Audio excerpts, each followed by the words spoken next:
चैतन्यस्तबकं करन्दस्त्रुतिझरी. Translation. Oh gracious one, you're the sun that dispels the darkness of the earth. अविद्यानामन्तस्तिमिरमिहिरद्वीप. नमस्कार दोस्तों। धार्मिक मान्यता है कि नवरात्रि के इन 9 दिनों में माता दुर्गा स्वयं पृथ्वी पर अपने भक्तों के बीच विराजमान होती है। कहा जाता है कि जो भी भक्त सच्चे मन से इन 9 दिनों में माता की पूजा अर्चना करता है, उनकी सारी मनोकामनाएं पूरी होती हैं। जैसे कि नवरात्रि चल रही है तो पहला दिन जो है वो माँ शैलपुत्री को समर्पित है। नवरात्रि का जो पहला दिन है उसमें जो है भागवत और मार्कंडेय पुराण के अनुसार माँ शैलपुत्री पर्वतराज हिमालय की पुत्री हैं।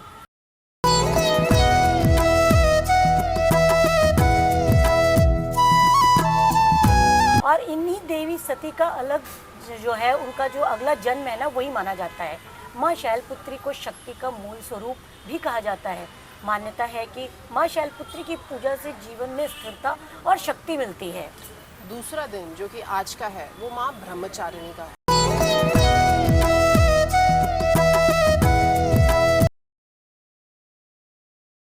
नवरात्रि के दूसरे दिन माँ ब्रह्मचारिणी की पूजा की जाती है। यह देवी तप, त्याग और साधना का प्रतीक मानी जाती है। पौराणिक मान्यता है के अनुसार माँ ब्रह्मचारिणी ने भगवान शिव को पति के रूप में पाने के लिए इतनी कठोर तपस्या की थी, जो कि भक्त इस दिन श्रद्धा और व्रत और पूजा करते हैं माता का, उन्हें धैर्य, संयम और आत्मबल की प्राप्ति होती है। तीसरी है हमारी माँ चंद्रघंटा।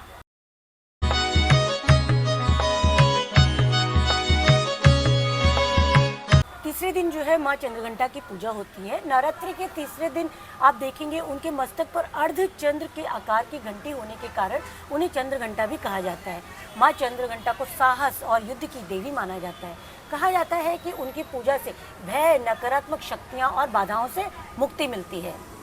चतुर्थी, धार्मिक मान्यता है कि जब सृष्टि में चारों ओर अंधकार था, तब माँ कुष्मांडा ने अपनी दिव्य मुस्कान से ब्रह्मांड की रचना की।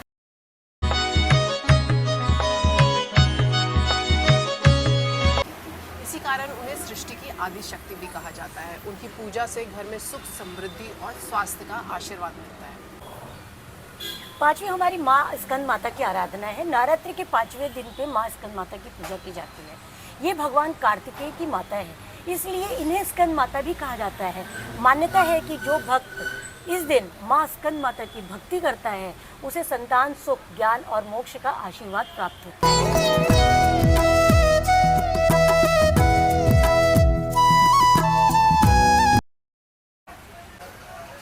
षष्ठी, माँ कात्यायनी की पूजा। नवरात्रि के छठे दिन माँ कात्यायनी की पूजा का विधान है। पौराणिक कथाओं के अनुसार महर्षि कात्यायन के तप से देवी ने जन्म लिया था, इसलिए उनका नाम कात्यायनी पड़ा। माँ कात्यायनी को साहस और शक्ति का प्रतीक माना जाता है। उनकी पूजा से जीवन की कठिनाइयों और शत्रुओं से रक्षा होती है।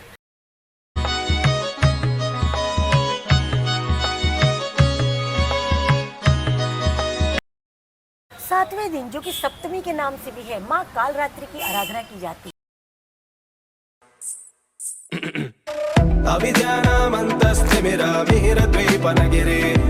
नवरात्रि का 7वां दिन माँ कालरात्रि को समर्पित होता है।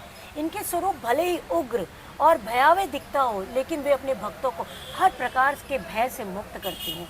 शास्त्रों में कहा गया है कि माँ कालरात्रि की पूजा से नकारात्मक ऊर्जा, बाधाएं और संकट दूर होते हैं।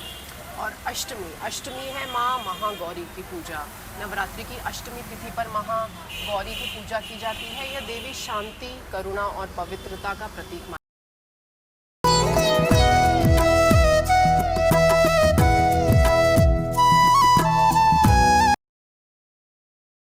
जाती है। अष्टमी के दिन कई घरों में कन्या पूजन भी किया जाता है।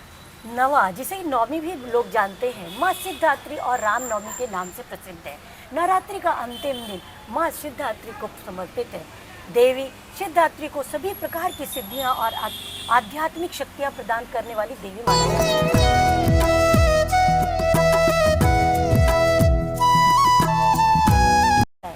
भक्त और साधना के असीम दिन को आप कह सकते हैं, जो कि चैत्र नवरात्र केवल एक पर्व ही नहीं बल्कि इन 9 दिनों में माँ दुर्गा को अलग अलग स्वरूपों की पूजा करने से जीवन में सकारात्मक ऊर्जा सुख समृद्धि और आध्यात्मिक उन्नति का आशीर्वाद मिलता है। तो यहाँ हमने नौ दुर्गा का विश्लेषण किया कि हर एक दिन में कौन कौन सी देवियों की पूजा की जाती है, और ये अति अति अति भक्ति का एक स्वरूप होता है। नवरात्रि, चैत्र नवरात्रि काफ़ी बिल्कुल, बिल्कुल। महत्वपूर्ण पर्व है हम हिंदुओं के लिए। जैसा कि हम भी जानते हैं कि जो नवरात्रि है हमारे पूरे साल में जो है 4 बार पड़ती है, जिसमें से 2 गुप्त नवरात्रि होती हैं और जो 2 जो है ये हमारे चैत्र नवरात्र जिनमें से एक है। तो आप भी इस समय देखेंगे आपकी चैत्र नवरात्र चल रहे हैं, तो आप भी हमारे साथ माँ के ध्यान में विलीन रहिए। भक्ति में विलीन हो जाइए। जय माता दी। जय माता दी।